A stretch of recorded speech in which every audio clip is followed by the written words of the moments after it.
দেশের বিভিন্ন অঞ্চলে কয়েকদিন ধরে শুরু হয়েছে চতুর্থ ধাপের শৈত্যপ্রবাহ।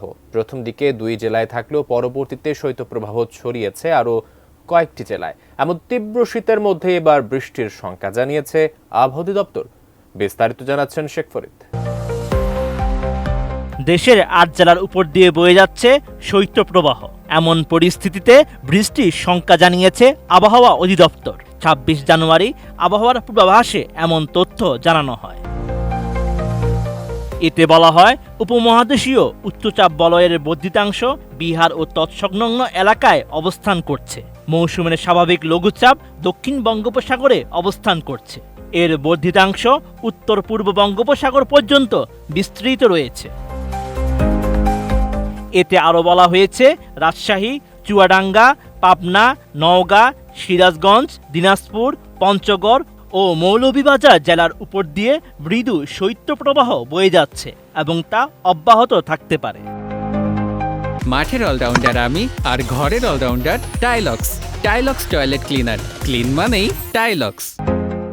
আবহাওয়ার আগামী 48 ঘন্টার পূর্বাভাসে বলা হয়েছে, 27 জানুয়ারি সোমবার সকাল 9টা থেকে পরবর্তী 24 ঘন্টায় সারা দেশে রাত ও দিনের তাপমাত্রা প্রায় অপরিবর্তিত থাকতে পারে। শেষ রাত থেকে সকাল পর্যন্ত দেশের নদী অববাহিকার কোথাও কোথাও মাঝারি থেকে ঘন কুয়াশা এবং দেশের অন্যত্র হালকা থেকে মাঝারি ধরনের কুয়াশা পড়তে পারে।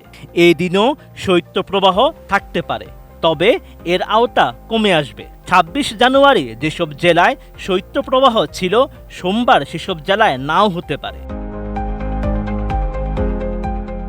28 জানুয়ারি মঙ্গলবার সকাল 9টা থেকে পরবর্তী 24 ঘন্টায় সারা দেশে রাত ও দিনের তাপমাত্রা 1 থেকে 2 ডিগ্রি সেলসিয়াস বাড়তে পারে। শেষ রাত থেকে সকাল পর্যন্ত দেশের নদী অববাহিকার কোথাও কোথাও মাঝারি থেকে ঘন কুয়াশা এবং দেশের অন্যত্র হালকা থেকে মাঝারি ধরনের কুয়াশা পড়তে পারে। এরপরই আগামী 5 দিনের প্রথম দিকে দেশের উত্তর পূর্ব দিকে বৃষ্টির সম্ভাবনা জানিয়েছে আবহাওয়া অধিদপ্তর। আবহাওয়াবিদরা জানান, 25 জানুয়ারি থেকে শুরু হতে যাওয়া শৈত্যপ্রবাহের পর এ মাসে আর শৈত্যপ্রবাহ হবে না। এতে ডিসেম্বর মাসে যেমন তাপমাত্রা বেশি কমেনি, তেমনিভাবে জানুয়ারি দেশের শীতলতম মাস হলেও সেই হারে তাপমাত্রা কমবে না। Sheikh Farid, ATN news.